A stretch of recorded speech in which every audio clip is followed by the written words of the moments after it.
can run on for a long time, run on for a long time, run on for a long time. Sooner or later gotta cut you down, sooner or later gotta cut you down.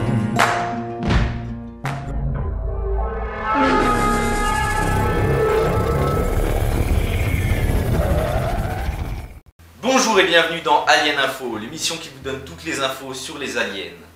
Lors du dernier épisode, les Kerbaliens ont réussi à aller sur une de leurs lunes, y faire exploser un module et y renvoyer un autre module qui lui est revenu avec succès.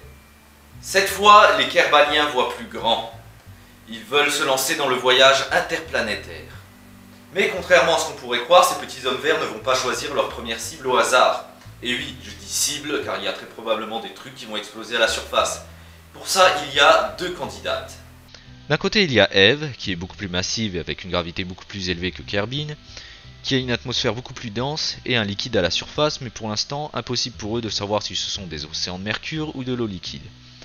A l'opposé, il y a Duna, beaucoup moins massive que Kerbin et donc avec une gravité beaucoup plus faible, avec une atmosphère beaucoup moins dense, et avec à sa surface un océan de dunes et des glaciers au pôle. Les Kerbaliens ont prévu d'envoyer un satellite et un rover sur chacune d'entre elles, en commençant par Eve. Alors voyons voir comment se passe le premier décollage. La fusée vient de décoller et commence à se pencher pour économiser le maximum de carburant possible. Ah non, ça doit pas être prévu ça. Très belle rotation, madame. Face à cette situation catastrophique, la fusée est abandonnée et une autre est lancée comme si rien ne s'était passé. Ouais, enfin avec toutes les fusées qui ont fini dans l'océan juste à côté, ils vont pas pouvoir faire semblant longtemps. Heureusement, cette fusée-là ne finit pas dans l'océan. Sauf peut-être les boosters, mais c'est qu'un détail.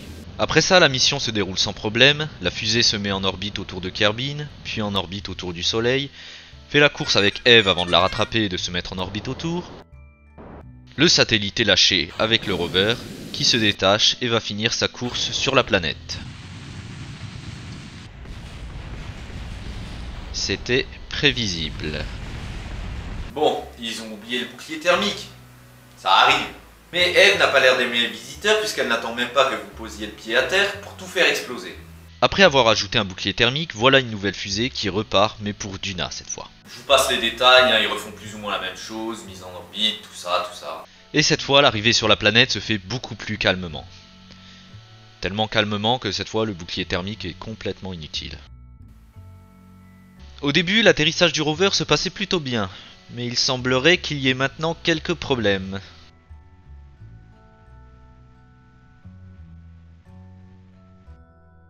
Ce sont des choses qui arrivent. Malheureusement, impossible de faire la toupie comme sur Moon. Pour l'opérateur, il n'y a qu'une solution.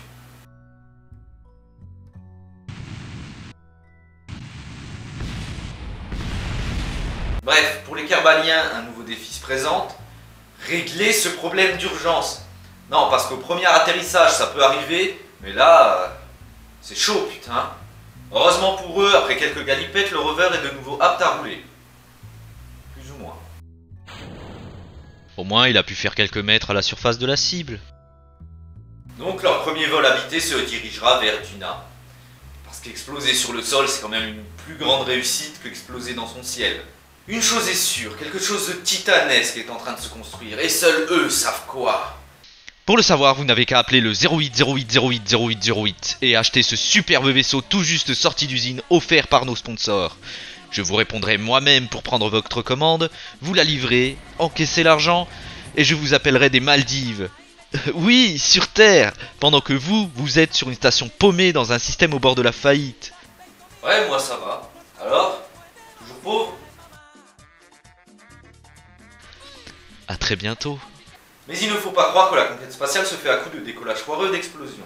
Il y a un projet qu'ils ont réellement réussi sans encombre. Il s'agit d'une station de ravitaillement spatial qui porte le nom de Station One.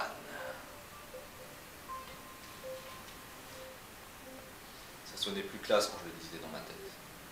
Sa construction a eu lieu en orbite et s'est lancée en plusieurs parties. D'abord la base, puis les réservoirs. Bon, la fusée a l'air bizarre comme ça, mais les problèmes de stabilité dus au poids sont minimes grâce à ce bordel. Ensuite, les panneaux solaires et les antennes de communication. C'est bizarre. La logique aurait voulu qu'ils soient envoyés juste après la base. les cabines d'équipage avec à son bord scientifiques et ingénieurs, une baie d'amarrage et une baie de stockage, incluant même une petite fusée miniature qui pourra ramener les engins qui ne peuvent plus se déplacer. C'est à ce jour la plus grande réussite de leur programme. En même temps, c'était pas compliqué de faire mieux.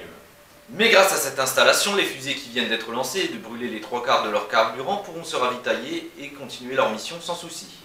Une telle installation leur permettrait de pouvoir construire des fusées plus légères et s'ils avaient une économie de pouvoir en faire. Ça, c'est l'idée, mais dans les faits, les fusées seront toujours aussi grosses. Voire plus grosses. Parce que... ça fait sûrement de plus jolies explosions. Les petits hommes verts vont-ils réussir à visiter la surface de Duna? Comment vont-ils y arriver? Eh bien tout ça, vous le saurez dans le prochain épisode de Alien Info. A très bientôt tout le monde.